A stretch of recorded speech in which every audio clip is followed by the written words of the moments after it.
Part 1. The professor starts the lecture by connecting marine food chains and web to seafood, making a light joke about his seafood diet to engage the class. He then explains trophic relationship, which describe what an organism eats and what eats it. Marine ecosystems have producers, consumers, and decomposers. The primary producers are autotrophic plankton, which make their own food. These are consumed by heterops, which cannot make their own food and include herbivores, carnivores, omnivores, and decomposers. The professor outlines a simple marine food chain. Phytoplankton, autotrophs, are eaten by herbivores, zooplankton, which are consumed by carnivores, zooplankton, which are then eaten by herring, top predator in this chain. Energy transfer in marine food chains is inefficient, with only 10 to 30 of energy being passed on to the next level, resulting in higher biomass at lower levels and lower biomass at higher levels. He expanded the food chains into a food web, introducing higher predators like tuna and humans, and mentioned sharks, which can eat humans. The professor then discussed the implication for the fish we catch. Noting that 88% of the fish we catch are finished fish, 8% are shellfish, and 4% are crustaceans. Fish from the open ocean, such as tuna, are high-level predators in inefficient food chains, where coastal fish, such as trout, herring, and haddock, are from shorter, more efficient food chains in upwelling areas. Fish like anchovies and sardines are even more nutrition due to small, efficient food chains and dense schools. Part 2. The lecture addressed how women's contributions have been historically overlooked in U.S. history textbook due to the lack of women in pro-female political and military roles.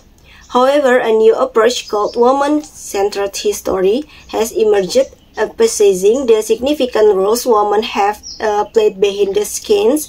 This perspective reinterprets traditional historical events, recognizing women's contribution through organization clubs and social reform movements. Jane Addams is highlighted as a key figure of her work in social reform and her role in the ACLU. The professor explained two earlier models of studying women's history: the contribution approach, which acknowledges women's supporting roles but highlights only the most notable women, and the victim approach, which focuses on women's oppression but tends to dramatize their plight. In contrast, woman-centered history asks, what have women done? And provides a more balanced view of women's roles in history. This approach is seen as offering a more comprehensive understanding of women's contribution and experience. It still examines history from a specific perspective. Gerda Lerner is mentioned as a historian who advocates for woman-centered history, arguing that it portrays the balance between women's oppression and power. The lecture concludes by noting that feminist scholars continue to explore new approaches and subcategories within women's history, such as labor history, social status, and the experiences of women in minority cultures, recognizing the explicitity and diversity of women's historical experiences. Part 3. The professor discusses island biography, focusing on how the distribution of land and animal species on island is determined by immigration and extinction, as outlined in MacArthur and Wilson 1967 theory of island biography. This theory posits that the number of species on an undispersed island reaches an equilibrium where the rate of new species arriving equals the rate of species going extinct. The professor used the example of Krakatoa, which saw a balance of species immigration and extinction following its 1888 volcanic explosion. Island size, habitat diversity, and distance from the mainland are key factors influencing species diversity.